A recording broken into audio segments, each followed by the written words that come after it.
آره.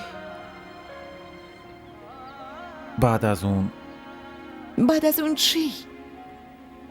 مواظب مامان و خواهرات باش. یه کار خوبم پیدا کن، همین دیگه.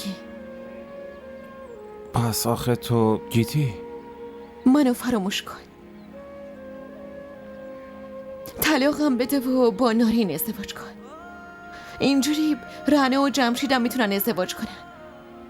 حالا هم برو.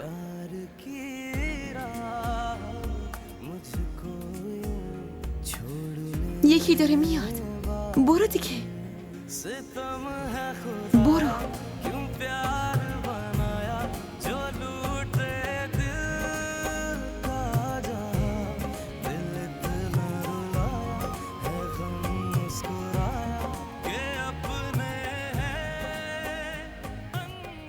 با کی کار داریم؟